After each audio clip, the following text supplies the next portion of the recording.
LH 투기 의혹 사건에 대한 수사가 본격화하는 가운데 이를 둘러싼 정치권의 공방도 거세지고 있습니다. 민주당은 특검에 이어 신도시 전수조사까지 제안하면서 정면 돌파에 나섰는데요. 국민의힘은 내각 총사퇴를 주장하며 공세를 강화하고 있습니다. LH 사태와 4월 재보선 등 전국 이슈들 함께 살펴보죠. 배종호 세한대 교수, 김형준 명지대 교수 두 분과 함께하겠습니다. 어서 오십시오. 네, 안녕하세요. 네, 안녕하세요. 요즘 어딜 가나 LH 얘기들 많이들 하는데요. 이렇게 국민적 공분이 일고 있는 LH 투기 의혹 사태와 관련해서 정부가 관계장관 회의를 열고 부동산 투기 근절을 위한 추가 대책을 논의했습니다. 먼저 정세균 총리의 주요 발언 듣고 이야기 나눠보죠. 정부는 정부 합동특별수사본부를 중심으로 불법 투기 의혹에 대해 사생결단의 각오로 철저히 수사하겠습니다. 결과에 따라 강력하게 처벌하고 불법 범죄 수익은 법령에 따라 철저하게 환수하겠습니다. 먼저 지난 정부 합동조사 결과로 확인된 20명 등 투기 의심자들은 수사 결과에 따라 신속하게 농지 강제 처분 조치를 추진하겠습니다.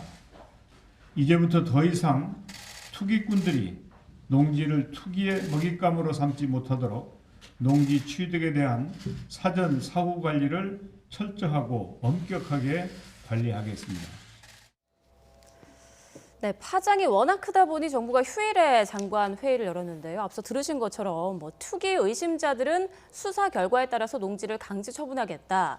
그리고 LH 임직원들은 앞으로 실제 사용 목적이 아니면 이제 토지를 취득할 수 없게 하겠다. 이런 대책들을 이제 밝혔단 말이죠. 먼저 김 교수님, 이번 대책 좀 충분하다고 보시는지요?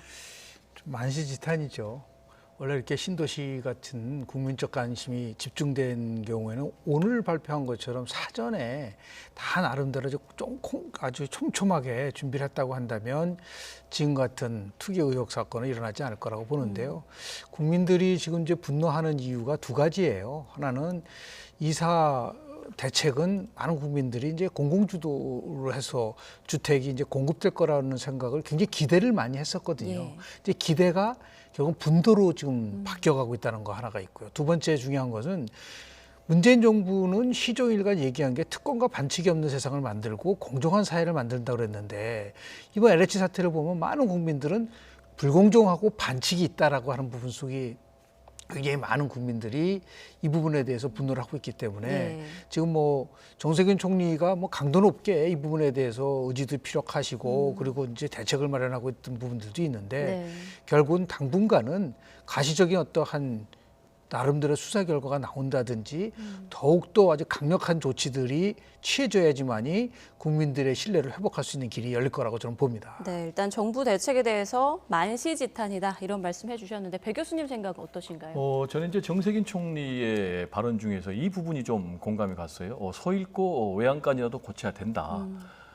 그래서 이 부분을 여러 가지 이제 제도적인 시스템을 좀 보완을 할 필요가 있다고 생각을 하는데 예. 아시겠지만 이제 이게 한 15년 단위로 계속해서 1기 신도시, 2기 신도시, 3기 신도시까지 이 패턴화돼 있어요. 그래서 1기 신도시는 아시겠지만 노태우 정부 때 그때 당시에 987명이 구속이 됐는데 공직자가 131명이 구속이 됐어요. 그리고 노무현 정부에서는 이제 2기 신도시죠. 당시에 300명이 구속이 됐는데 공무원이 27명이 구속이 됐어요. 그럼 이제 이번에 공무원이 앞으로 몇 명이 구속될지 모르겠지만은 이번에는 좀 최소한 이 공직자들의 부동산 투기를 막을 수 있는 제도적인 재발 방지책이 좀 확실히 나와야 된다. 그러기 위해서는 이제 역시 성역 없는 수사가 철저하게 진행이 돼야 되는데 예. 지금 이제 조사 대상을 보면은 직계 좀비속까지 수사를 하겠다, 조사를 하겠다라고 하는데 좀 미진해 보이고요. 특히 이제 차명으로 투자를 하는 사람들은 형제 자매를 통해서 대부분 차명 투자를 하거든요. 예. 그래서 투기를 하거든요. 그래서 이 부분과 관련해서는 배우자까지 좀 형제 자매에 대해서 차명 투기 그 부분을 좀 조사할 필요가 있다라는 좀 얘기를 하고 싶고요. 그리고 이제 3기 신도시 관련뿐만이 아니고 2015년 이후에 공공택지 개발 관련해서 1000제곱미터 이상의 경우는요, 땅을 대토로 할 수 있고 현금 보상을 해주고 또 그리고 전매까지 할 수 있는 그런 특권을 줬거든요. 그래서 예. 그 부분에 대해서 집중적으로 조사가 돼야 되겠다. 그리고 특히 이제 지방에서 지방자치단체장이라든지 뭐 광역자치단체장, 특히 이제 지방 의원들에 대해서 대대적인 좀 수사가 이루어질 필요가 있다라는 얘기를 좀 하고 싶고요. 네. 그리고 이제 특히 이 상시 감시 시스템과 관련해서요. 부동산 등록제 그리고 거래 신고제 이런 것도 중요하지만은 이해충돌 방지법이 굉장히 중요합니다. 예방을 하기 위해서는. 근데 이 부분은 국회에서 해야 되는데 국회에서 지금 10년 넘게 이걸 표류하고 있거든요.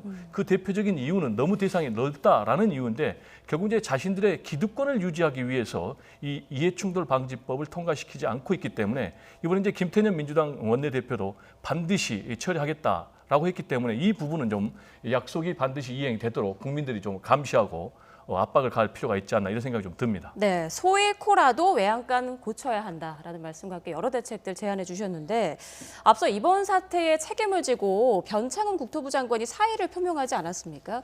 이제 문 대통령이 일단 사의를 수용하면서도 이사 대책의 기초 작업은 마무리를 해라 이런 지시를 내렸는데요. 문 대통령 대응에 대해서는 어떻게 보시나요? 실제로 많은 국민들이 그 부분에 대해서 얼마나 수용을 하겠어요. 전격적으로 실은 저는 굉장히 늦었다고 봅니다. 다른 어떤 것보다도 몇 가지 면에서 이제 변 장관이 상당히 많은 한계를 노출시켰어요.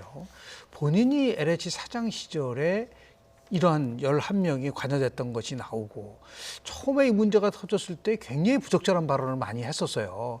예를 들어서 아니 LH 직원들이 신도시가 설립될 걸 알고 했느냐라는 그러한 황당한 발언도 했고요. 그런 의미에서 봤을 때 제가 볼 때 처음에 이 부분에 대해서 너무 정부가 안이하게 생각했던 부분들이 있어요. 김영삼 대통령 하면은 아주 굉장히 많은 부분 속에서 전격적으로 의사결정을 하시는 분으로 유명했었는데요. 94년도 12월 24일 날 김덕 통일부 장관이 임명이 됐습니다. 그리고 2달 후에 95년도 2월 21일 날 2달 만에 국무회의로 오는 차 안에서 경질을 통보시켰어요. 왜냐하면 당시 자기가 안기부장이었을 때 지자재와 관련된 문건이 문제가 됐었는데 지금식으로 따지면은 관여했는지 안 했는지는 모르지만 네.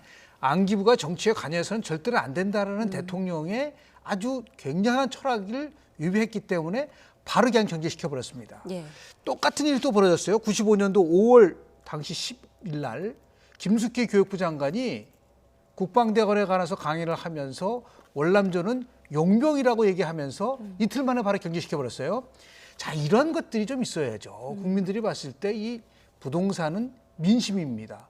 그리고 부동산은 단순한 민생이고 국민들에게 생활과 직접적 관련이 있는 부분들도 있지만 두 가지 면에서 중요한 거예요. 정책의 능력과 정부의 신뢰와 직접적 관련이 있는 거기 때문에 좀 어느 정도 이사 공급 대책을 보고 한다고 하는데 대한민국에 장관이 있어야지만 됩니까? 지금 차관이 2명이에요. 국토부에. 물론 1차관 윤성원 2020년 11월 달에 임명됐는데 이분이 국토와 관련된 정책과 관련된 전문가입니다. 그런 분이 있는데 꼭 굳이 변창흠 장관이 있어야지만이 이 문제를 풀어갔다. 그러한 생각을 가지고서 계속해서 이렇게 조건부 사실상의 경질을 했다고 하지만 이렇게 시한부를 두근다는 것에 대해서는 국민들이 납득하기가 굉장히 어려울 거라고 봅니다. 네. 또 이번 사태와 관련해서 대통령이 사과를 해야 한다는 목소리도 일각에서 나오고 있고요. 한 여론조사에서는 60% 넘게 대통령의 사과가 필요하다 이런 답변이 나왔더라고요. 이에 대해서는 어떻게 보시나요? 대통령 사과는 언제든지 해야죠.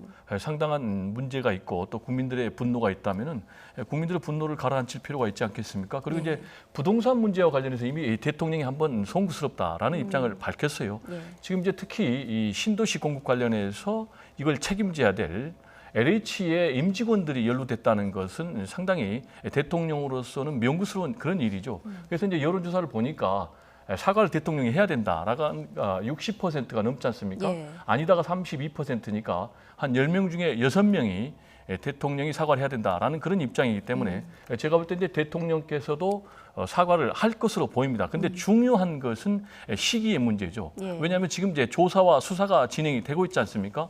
그러면 이제 조사와 수사가 진행이 되고 있는데 그때마다 계속해서 사과할 수는 없지 않습니까? 그래서 어느 정도 마무리되면 사과를 할 것으로 그렇게 전망이 되고요. 네. 그리고 중요한 것은 결국은 사과보다 더 중요한 것은 어떻게 하면 이 부동산 투기 와의 범죄와의 전쟁을 승리로 이끌 것인가라는 문제 하나, 예. 그리고 부동산 시장을 안정적으로 가져갈 것인가라는 그게 더 중요한 거 아니겠습니까? 그래서 이제 지금 변창흠 장관 같은 경우도 한시적 유임이라는 굉장히 보기 드문 그런 인사 결과를 내놨는데 이 의미가 결국은 뭐냐면은 부동산 시장을 안정시키기 위해서는 부동산 투기와의 전쟁도 중요하지만은 공급을 해야 된단 말이에요. 예. 그래서 공공주도형 공급은 뭐 변창흠 장관 표식 뭐 공공주도형 주택 공급이다라고 할 정도로 그렇게 돼 있기 때문에 문재인 대통령이 상당히 고심해서 내린 딜레마적인 그런 성격이 강한데 결국 이제 4월 7일 재보선 전후를 해가지고 인사 조치할 것이다 이런 전망이 나오는데 제가 볼 때는 민심이 뭐 더 계속 거세진다면 그 전에라도 인사 조치할 수밖에 없는 그런 상황이 아닌가 이렇게 분석이 됩니다. 네, 이제 정책 얘기 나온 김에 좀 연이어서 질문을 드릴게요. 야당에서는 3기 신도시 사업을 이제 중단해야 한다. 공공주도 공급주택을 전면 재검토해야 한다. 이런 주장을 하고 있거든요. 이에 대해서는 어떻게 생각하십니까? 제가 볼 때는 이 공공주도 정책을 전면 중단할 경우에는 그 피해는 무주택 서민들이 결국 고스란히 받을 수밖에 없다 생각을 하거든요. 예. 지금 이제 문재인 정부 같은 경우에 당초에는 이제 부동산 투기 수요를 억제하는 그런 정책에 초점을 맞췄다가 그 부분이 이제 결국은 한계가 있기 때문에 공급 주도 정책으로 지금 전환을 한 거 아니겠습니까? 예. 그래서 변창흠 장관을 발탁을 해서 83만 호를 공급하겠다라고 돼 있고 그 대책이 발표되면서 상당히 수도권의 시장이 좀 부동산 시장이 안정화되는 그런 경향을 보이고 있어요. 그런데 이 상황에서 그걸 전면 백지화한다. 그러면 부동산 시장이 다시 불안정해지고 제가 볼 때는 가격 폭등이 더 심화될 수밖에 없는 그런 상황이 아닌가 저는 그렇게 생각을 합니다. 네, 그런데 이번 사태로 인해서 정부 정책에 대한 신뢰도가 많이 이제 떨어지다 보니까 정책이 진행되는 데 있어서 좀 차질이 불가피해지는 것 아니냐 이런 우려의 목소리가 나오는데요. 실제로 보면은 뭐 지금 임기 말이라고 볼 수 있고요. 그리고 왜 이 굉장히 고약하냐면 대통령이 뭐 이제 책임을 회피하는 건 아니지만 사과 문제 같은 경우도 그래요. 대통령이 그동안 부동산과 관련된 발언을 종합해 보면 투기와의 전쟁에서 지지 않겠다고 그랬잖아요. 예. 그런데 실제로 투기가 나타났잖아요. 그런 부분 속에서 대통령이 이제 전격적으로 이 문제와 관련돼서 나름대로 입장 표명을 해야 될 부분들도 있고 실제로 보면 임기가 1년 남은 정부가 앞으로 물론 공급에 대한 부분들에 대한 것들을 지속적으로 가져간다 하더라도 공공주도로 갔을 경우 지금도 나온 청사진을 보면은 신규 공급 탁지가 어느 정도가 될 거냐만 나오지 실제로 이걸 어떻게 어떤 방식으로 정말 구체화시킬 거는 아직 드러나 있지도 않다 말이죠. 그런 의미에서 봤을 때 여하튼 간에 서민들을 위한 그리고 더 나아가서 무주택자들을 위한 좋은 정책이 나오는 거는 국민들이 다 지금 바라고 있는 부분들이 있어요. 그렇기 때문에 더욱더 이러한 사태가 터졌을 때는 아주 굉장히 특단의 조치가 필요하고 책임을 엄격하게 물고 그리고 나서 국민들에게 정말 대통령이 이 부분에 대해서 납득할 수 있는 그런 거를 100번이라도 해야죠. 조금 전에 말씀드린 김영삼 대통령은 역대 대통령 중에서요 가장 많이 국민들한테 사과한 대통령입니다. 문제가 터지면 일단 사과를 했어요. 그런 면에서 봤을 때 너무 이 문제를 자고우면하지 말고 지금 국민들이 얼마나 분노하고 있는가. 그저께 발표된 갤럽 조사를 한번 보십시오. 대통령 국정운영 지지도가 30%대로 떨어졌는데 가장 부정적인 이유가 뭐냐라고 물어봤을 때 부동산이라는 것이 31%였어요. 그런데 그게 전주보다도 무려 13%포인트가 올라갔단 말이에요. 네. 이 부동산과 관련돼서 이게 얼마나 굉장히 중요하게 국민들이 생각하고 있다고 한다면 지금이라도 이 부분을 어떻게든 간에 잘 소프트 랜딩을 시킬 수, 연착륙을 시킬 수 있는 부분들에 대해서 같이 여야, 정, 이 지혜를 모을 수 있는 그러한 모습을 좀 보일 필요가 있지 않나 생각을 합니다. 네, 대통령의 조금 더 적극적인 대응이 필요하다라는 말씀해 주셨는데 자, 이번 수사를 누가 맡을 것인가를 놓고도 지금 여야의 의견이 갈리고 있습니다. 통상적으로 야권이 특검을 요구를 하고 여권에서 이제 검찰 수사를 요구하는 거 아닌가요? 이번엔 좀 방향이 바뀐 것 같아요. 그렇습니다. 제가 네. 볼 때는 이 수사 주체는 본질이 아니죠. 어떻게 하면은 성역 없는 수사를 해서 국민적 의혹을 낱낱이 해소시켜줄 것인가라는 문제가 가장 중요하고 네. 두 번째는 이제 그러한 수사를 통해서 부당 이익을 환수하고 부동산 투기 재발을 막겠다라는 거 아니겠습니까? 근데 그것과 관련해서 필요하다면은 특검은 당연히 해야 되는 것이죠. 그런데 반드시 뭐 검찰 수사만을 의존해야 된다라는 논리는 좀 안 맞고요. 필요하다면은 경찰도 수사를 하고 또 검찰과 경찰이 수사 협력하고 또 필요하다면은 특검도 할 수 있는 문제 아닌가. 그리고 말씀하신 대로 수사의 어떤 공정성, 객관성 이런 부분과 관련해서 늘 야당이 특검을 요구를 했지 않습니까? 그리고 특검 같은 경우에 역사적으로 중요한 그런 결과물을 낸 적도 많아요. 대표적인 게 지난 박근혜 전 정권 시절에 박근혜 전 대통령을 특검이 결국 이제 탄핵 수사 파면 그런 한 거 아니겠습니까? 그런데 이 특검에 대해서 부정적인 입장을 보인다는 것, 그것도 두세 달 정도 뭐 시간이 걸린다라는 이유로 특검에 대해서 국민의힘이 반대한다는 게 좀 납득하기 어려운 것 같고요. 네. 그래서 지금 당장 홍준표 의원 같은 경우에 야당이 맞느냐, 뭐가 캥기느냐, 그리고 이제 부동산 투기 의혹을 엄단하는데 여와 야가 어디가 있느냐라면서 이제 공격을 했는데요. 이 부분과 관련해서는 국민의 시각에서 접근을 해야지 이걸 정략적인 그런 시각에서 접근할 문제는 아닌 것 같다 이런 생각이 좀 듭니다. 네, 국민의힘 오세훈 서울시장 후보는 검경 합동수사본부를 제안했는데 김 교수님 생각은 어떠세요? 대통령께서 얘기하신 것도 실은 이제 검경 수사권 조정이 되다 보니까 이거를 경찰이 주도해서 하는 부분들도 분명히 있지만 예. 그리고 6대 범죄에 해당이 되느냐라는 문제를 가지고 또 논란이 있었었어요. 네. 그러나 이제 일단 공무원이 개입이 된 것이 밝혀지고 있는 상황 속에서는 검찰도 분명히 이 문제와 관련된 수사를 할 수 있기 때문에 검경 수사권 조정이 있다 하더라도 이렇게 국민적인 관심도 크고 국민의 공분이 크다고 한다면 검경이 서로 협조 체제를 통해서 문제를 풀어갈 수 있는 것을 만드는 것도 굉장히 중요하다고 봐요. 그런 의미에서 봤을 때 이거는 분명하게 대통령이 지시한 사항이라고 보기 때문에요. 빠른 시일 내에 그러니까 특검을 반대하는 건 아니잖아요. 특검이 제대로 기능을 하기 위해서는 한 달 정도가 필요하다면 그렇죠. 지금부터 한 달 동안은 어떻게 할 것인가도 같이 얘기를 나누면서 특검 얘기를 해야지 우리는 특검을 얘기했는데 저쪽은 특검을 반대하기 때문에 뭐 도둑이 재발전이냐 이러한 논쟁은 제가 소모적인 논쟁이고요. 지금 여야는 특검은 거의 하는 거를 전제로 하고 앞으로 그러면 한 달 동안 이 수사를 어떻게 본격적으로 할 것인가에 대해서 머리를 맞대서 합의를 도출해 나갈 수 있는 그런 지혜가 필요한 것이지 지금은 단순하게 주체를 가지고 정치 공방을 한다고 한다면 그건 국민들 입장에서 봤을 때는 모두 다 너무 지나치게 이거를 정치 공학적으로 접근한다라고 하는 비판을 받을 여지가 충분히 있다고 봅니다. 네, 앞서 말씀해 주신 대로 문재인 대통령은 일단 경찰 수사에 힘을 실어주고 있는 그런 상황입니다. 잠시 발언 듣고 오겠습니다. 국민의 염원과 기대를 담아 국가수사본부 깃발에 수치를 수여했습니다. 책임에 걸맞은 수사 역량으로 국민의 기대와 신뢰에 응답해 주십시오. 공공기관 직원과 공직자들의 부동산 투기 의혹 사건은 국가수사본부의 수사 역량을 검증받는 첫 번째 시험대입니다.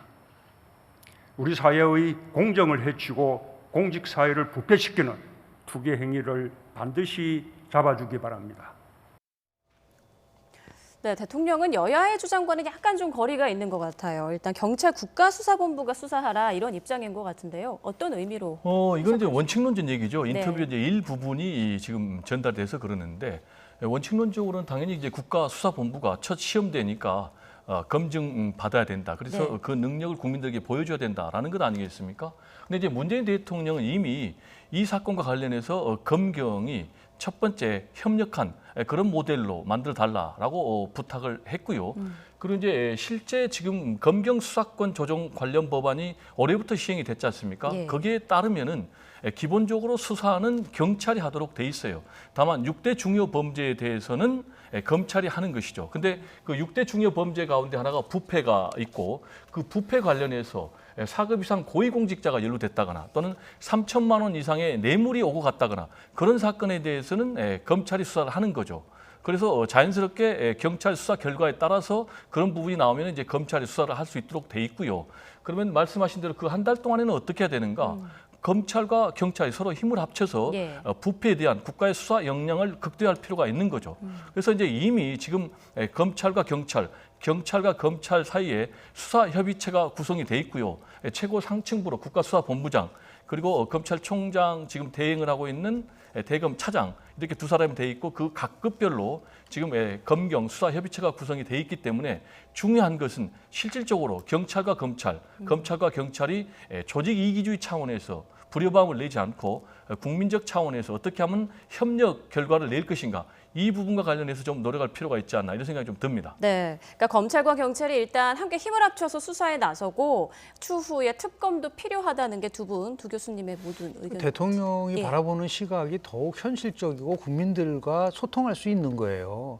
지금 제가 말씀드린 것처럼 지금부터 한 달 동안은 대통령이 얘기한 것처럼 국가에서 중대한 사항이 벌어졌다고 한다면 예. 경찰과 검찰이 우선적으로 협조해서 이 문제를 풀어가라고 한 거니까 엄밀하게 따지면 지금 집권당과는 조금 결이 다른 문제라고 보는 거죠. 그런데 지금 정치권은 이 문제를 가지고 자꾸만 공방을 하다 보면은 수사 주체가 어떻게 되느냐, 검찰에 들어갈 수 있느냐 없느냐 이거는 굉장히 소모적인 거예요. 그런 의미에서 봤을 때 중요한 것은 실체를 밝히고 잘못된 것을 시정하고 그리고 불공정한 것을 고쳐나갈 수 있는 그러한 역량을 집중시켜야 되는데 자꾸만 선거를 앞두다 보니까 이제 특검 문제를 가지고 공방을 하고 있는 부분들에 대해서는 국민들은 엄밀하게 따지면 좀 피곤함을 좀 느낄 수 있는 부분들도 있어서 하여튼 수사에 총력을 기울 수 있는 그러한 계기가 좀 마련됐으면 좋지 않겠나 생각을 합니다. 네, 앞서 김 교수님께서 이번 사태와 관련해서 조금 더 강력한 대책이 필요하다는 말씀 해주셨잖아요. 지금 국민의힘에서는 문재인 정부 내각이 총사퇴해야 한다 이런 주장까지 하고 있는데요. 그 정도의 강도 높은 쇄신 필요할까요? 지금 뭐 정치적인 수사겠죠. 물론 이제 내각 총사퇴는 뭐 언제든지 야당이 하는 얘기고 예. 실제로 어떻게 하면은 가장 중요한 거는 부동산 정책에 관련돼서 국민들이 납득할 수 있는 나름대로의 성과를 낼 수 있느냐가 첫 번째고요. 두 번째는 좀 LH 투기 의혹과 관련돼서 한 점 의혹이 없이 진실을 밝혀내는 것이고 세 번째는 이것을 통해서 국민들이 향후에 정부의 정책과 관련돼서 좀 더 좀 꼼꼼하고 그리고 국민들이 납득할 수 있게끔 그러한 대책을 좀 마련했으면 좋겠다는 이 세 가지를 가지고서 우리가 집중을 해야지 네. 내각 총사퇴라든지 이런 부분 속에서 가다 보면은 지금 좀 공허하다고 볼 수도 있는 부분들도 분명히 존재한다. 다만 이제 선거가 이제 가까우다 보니까 서로 네. 정책 공방을 하고 있는데 맞습니다. 국민들은 그 부분에 대해서 그렇게 깊이 생각하기보다는 뭔가 정말 국민들 공감할 수 있는 정책이라든지 이런 것들이 좀 나왔으면 좋지 않을까 생각을 좀 합니다. 네, 제가 이 여러- 부분과 관련해서 좀 첨언을 하고 싶은데요. 우리 정치 시스템은 내각 책임제가 아니잖아요. 대통령 중심제잖아요. 그래서 현실적으로 대통령 중심제에서는 내각 총사퇴를 실현할 정치적인 수단이 없고요. 내각 책임제에서는 가능하지만은 그리고 실제 이제 우리 역사를 보면요. 내각 사퇴를 한 적이 두 번 있었어요. 한 번은 5.16 군사 쿠데타 때, 네. 그리고 또 한 번은 전두환 신군부 5.17 내란 때. 그리고 지난번에 박근혜 전 대통령이 탄핵이 됐을 때 민주당에서 내각 총사퇴라라고 요구를 했지만 이제 당시에 집권당이 거부를 했고요. 네. 그런 상황에서 이거는 이제 정치적인 공세일 뿐이고 지금 중요한 것은 내각이 총사퇴하느냐 안 하느냐 보다도 가장 중요한 것은 어떻게 하면은 이 LH 이 부동산 투기 의혹, 신도시 투기 의혹을 뿌리째 뽑을 것인가, 그래서 재발을 막을 것인가, 그리고 부동산을 안정적으로 공급을 어떻게 해서 무주택 서민자를 돌볼 것인가, 이 부분이 가장 중요한 부분 아니겠습니까? 예. 그래서 이 부분과 관련해서 보수당, 그러니까 국민의힘에서 좀 성숙한 대안 제시를 해야만이지, 아하, 합리적인 개혁 보수로 거듭나고 있구나라는 부분을 유권자, 국민들 좀 평가해 주지 않겠나 이런 생각이 좀 듭니다. 민주당이 이번 사태 진화하는 차원에서 국회의원 전수조사를 하자라고 이제 밝혔는데 국민의힘에서는 여당 먼저 조사해라 이런 입장으로 나오고 있지 않습니까? 그 전혀 안 맞죠. 그건 네. 안 한다는 그런 얘기인데요. 국회의원의 전수조사가 필요하냐 안 하냐 이게 가장 중요한 거 아니겠습니까? 그런데 저는 이제 국회의원 전수조사가 필요하다고 봅니다. 그 이유는 국회의원들은 아무래도 실질적인 권력자이기 때문에 고급 비밀 정보에 접근할 수밖에 없어요. 그렇기 때문에 이 부분과 관련해서 전수조사를 해서 관련자들은 제가 볼 때는 일벌백계 함으로 인해서 국회의원들이 이런 부동산 투기에 앞으로 연루되지 않도록 해야 될 필요가 있겠고요. 다만 이제 국회의원들만 해야 되느냐라는 것과 관련해서 용해인 기본소득당 의원이 아니다. 자치단체장도 하자. 광역기초. 그리고 더 나아가서는 지방 의원들까지 전수조사하자라는 그런 주장을 내놨거든요. 근데 저는 이 부분이 상당히 저는 설득력이 있다고 보는 게 특히 이제 지방 의원들이 이 부분에 대해서 정부에 접근할 가능성이 굉장히 높고 또 부동산 투기에 실제 착수했을 가능성이 굉장히 높거든요. 그래서 이 부분과 관련해서는 전수조사를 좀 정치권에서 적극적으로 여야 구분 없이 나설 필요가 있지 않나 이런 생각이 좀 듭니다. 네, 김 교수님 의견은 어떠세요? 조사를 어떻게 하죠? 자체 조사를 한다는 거 아니겠어요? 그런 부분 속에서 과연 실효성에 대한 문제가 어느 정도 있을 수가 있는 거고요. 예. 두 번째는 이거보다 더 중요한 부분들이 있죠. 국회는 법을 만드는 기관이잖아요. 입법기관이잖아요. 김영란 우리 대법관이죠. 김영란법이 만들어질 때 가장 문제로 삼았던 부분은 실은 이익충돌방지법을 만드는 거였었어요. 그런데 그 이익충돌방지법은 국회의원들이 쏙 빼놓고 다른 문제를 가지고서 접근을 했단 말이에요. 지금은 더 중요한 것은 전수조사도 물론 필요하겠지만은 네. 앞으로 이러한 일들이 발생하는 것을 막고 국회의원을 포함해서 공직자들이 이익 충돌될 수 있는 이것을 아주 원천적으로 막을 수 있는 이익 충돌 방지법에 대해서 예. 정말 국민들에게 약속을 하고 이걸 지켜갈 생각을 해야지. 그 문제는 쏙 빼고 뭐 지금 뭐 300명에 대한 전원조사만 하자고 그러고 조사도 국회 차원에서만 한다고 했을 때 그러고 나서 이 부분에 대해서 어떤 결과가 나왔을 때 서로 또 아마 정치적 공방을 가져갈 거예요. 근원적이고 근본적인 문제에 대해서 어떻게 하면은 국민들이 납득할 수 있는 거냐에 대해서 머리를 맞대야지. 이거는 뭐 제가 볼 때는 홍준표 저 무수석 의원도 얘기를 했잖아요. 좋은 일이다. 다 같이 하자라고 하고 다만 그렇게 해서 문제가 됐을 때는 정치권에서 퇴출될 각오를 해야 된다라고 하는 부분들이 오히려 더 국민들에게 납득을 할 수 있는 부분이지 네. 단순하게 조사를 하고 안 하고 그거는 그렇게 큰 문제가 아니라 빨리 저는 이 법을 만들 필요가 있지 않을까라는 생각을 좀 합니다. 네, 이 제발. 법으로 이제 뭔가를 보여줘야 한다라는 교수님 말씀이 제가 공감을 하는데 실제로 지난번에 김기식 금융위원장 후보가 외유 문제 그리고 후원금 문제로 문제가 됐을 때 여야 국회의원들 전수조사를 했어요. 그래서 그 결과 관련자들이 상당히 처벌되는 그런 적이 있었는데 이게 이제 그 사건을 통해서 어떻게 됐냐면은 성찰 그리고 재발 방지에 상당한 경종을 울린 건 사실이거든요. 그래서 이번 기회에 이 부분과 관련해서는 저는 전수조사를 꼭 할 필요가 있다. 왜냐 그렇지 않으면은 다른 사람들에 대해서 전수조사를 하라라고 요구할 수는 없잖아요. 그런 측면에서는 국회의원들이 먼저 모범적으로 전수조사에 응할 필요가 있다 이런 생각이 좀 듭니다. 네. 자, 정치권의 공방도 관련해서 계속 뜨거워지고 있는데 무엇보다도 이번 LH 사태가 다음 달에 치러질 재보궐선거 판도에는 얼마나 영향을 미칠지 관심이 쏠리고 있습니다. 한 여론조사 결과를 좀 볼까요? 이번 LH 투기 의혹 사태가 서울시장 보궐선거에 얼마나 영향을 미칠 것인가를 물었더니 영향을 미칠 것이다라는 의견이 보시는 것처럼 75.4%로 아주 높게 나왔습니다. 그중에서도 매우 영향을 미칠 것이다. 왼쪽에 있는데요. 44.3%, 거의 절반 가까이 차지했는데 김 교수님, 이번 이 여론조사 결과에 대해서 어떻게 분석하시나요? 이 조사 결과가 맞는다고 한다면 예. 어떻게 영향을 미칠까요? 저는 두 가지 면에서 영향을 미칠 거라고 보는데요. 제일 첫 번째는 투표율이 조금 높아질 가능성이 있어요. 그러니까 다시 얘기해서 분노하는 사람이 투표장으로 가는 거거든요. 원래 이제 선거를 통해서 미래에 대한 기대라든지 희망을 갖는 거하고 현재 일어나고 정부가 잘했는지 못했는지를 가지고 평가해서 그걸 우리가 회고적 투표라고 얘기를 하는데요. 그리고 나서 응징을 하고 싶어하는 욕구가 많아지면 많아질수록 투표율은 높아지는데 이게 이제 지금 나온 조사 결과로만 본다고 한다면 국민들이 굉장히 분노했기 때문에 투표율에 영향을 줄 수 있는 부분들도 있고요.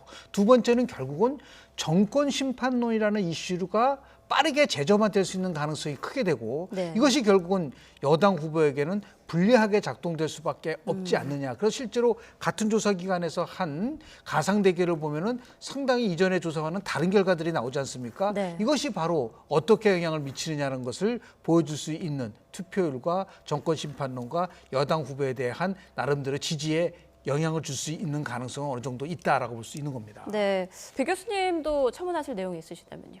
뭐 이 부분과 관련해서는 굉장히 악재인 건 틀림없죠. 지금 여론조사를 보면은 박영선 후보가 출마 선언하고 계속해서 상승세를 보였지 않습니까? 네. 그래가지고 안철수 후보와 0.1%포인트까지 간격이 좁혀졌지 않습니까? 근데 지금 여론조사, 이 LH 투기 의혹 사건 이후에 보면은 뭐 오세훈 박영선 그리고 안철수 박영선에 보면 20% 안팎의 그런 큰 격차가 벌어졌지 않습니까? 그래서 뭔가 결정적인 반전 요인이 없다면은 박영선 후보에게 상당히 불리한 그런 선거로 지금 진행될 수밖에 없기 때문에 박영선 후보가 이걸 만회하기 위해서 적극적으로 뭐 특검을 제안한다든지 또는 뭐 토지개발 신도시 개발 예정지의 모든 전수조사를 요구를 한다라든지 또는 이제 본인이 당선됐을 경우에 서울시 토지 관련 공무원들의 등록을 전부 다 시키겠다라든지 이런 그런 적극적인 그런 이슈가 공약이 지금 제기되고 있는 것 아닌가 이렇게 생각이 됩니다. 네, 이 말씀하신 내용 그래픽으로 잠깐 좀 네. 보도록 하죠. 이 최근 여론조사에서 박영선 후보가 안철수, 오세훈 후보에게 모두 크게 밀리는 것으로 나타났는데 지금 서울시장 선거 가상 양자 대결 보고 계십니다. 오세훈 후보가 51.8%, 박영선 후보 33.1%, 안철수 후보와의 가상 대결도 보죠. 네, 역시 좀 비슷한 양상을 보이고 있는데요. 자, 이렇게 박영선 후보가 수세에 몰리면서 정면 돌파에 나서는 모양새입니다. 신도시 개발 예정 지역의 모든 토지 소유자들을 전수조사하자. 이런 내용을 밝혔더라고요. 일단 조사와 관련돼서 좀 먼저 말씀을 좀 네네. 드리도록 하겠는데요. 우리가 설문항에 대해서 동일한 설문항을 가지고서 나온 결과를 가지고서 평가를 해야지만이 변화를 할 수가 있는데 네.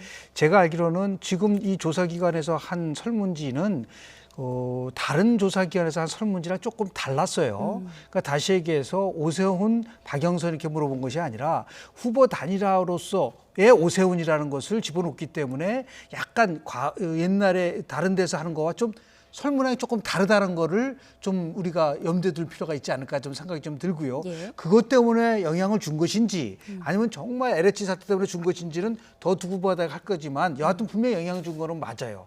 그러다 보니까 이제 당연히 이제 박영선 후보 입장에서 봤을 때는 악재 중에 이제 초대형 악재를 맞았기 때문에 예. 어쨌든 간에 뭐 특검도 제안했고 그걸 바로 그냥 뭐 김태년 원내대표가 공개석상에서 그렇게 얘기를 했잖아요. 박영선 후보가 제안한 특검을 받겠다라고 할 정도로 그리고 이제 뭐 신도시와 관련돼서 전수조사를 하자라고 하는 부분들이 네. 좀 있는데 실은 굉장히 지금 이 상황 속에서 뭐 박 후보가 얘기할 수 있는 부분들도 있지만 오히려 두 가지 면을 더 강조를 할 거라고 봐요. 그거는 실은 뭐 국회라든지 하는 정치권에 대한 부분이고 어떻게 하든 간에 부동산 정책과 관련돼서 서울시가 할 것이냐에 대한 거에 대한 부분들 더 많이 얘기를 해주고 그리고 이제 이러한 부패가 서울시 내에서 일어나지 않을 수 있어. 그건 오늘 좀 발표를 했어요. 이렇게 하는 것이 오히려 더 박영선 후보가 서울 시민에게 설득력 있는 부분들이고요. 너무 정치적인 특검이라든지 아니면 뭐 전수조사라든지 이렇게 했을 때 올 수 있는 자신의 의지를 밝히는 것도 좋지만 좀 더 적극적으로 부동산 정책과 관련된 공약과 관련된 거를 좀 강도 높게 얘기해 주면서 국민들과 소통하는 것이 필요하지 않을까라는 생각을 저는 개인적으로 좀 합니다. 네, LH 사태가 재보궐선거에 어느 정도 영향을 줄지는 남은 한 3주 남짓한 시간 동안 좀 계속 지켜봐야 될 것 같고요. 자, 야권에서는 오세훈, 안철수 두 후보의 단일화 문제가 이제 핵심 변수로 남아 있는데 오늘 예정됐던 비전 발표회가 이제 연기됐단 말이죠. 어떤 의견 차이가 좀 있는 건가요? 뭐 결국 이제 주도권 싸움이죠. 네. 지금 이제 오세훈 후보 같은 경우는 최대한 늦추면 늦출수록 본인이 유리하다.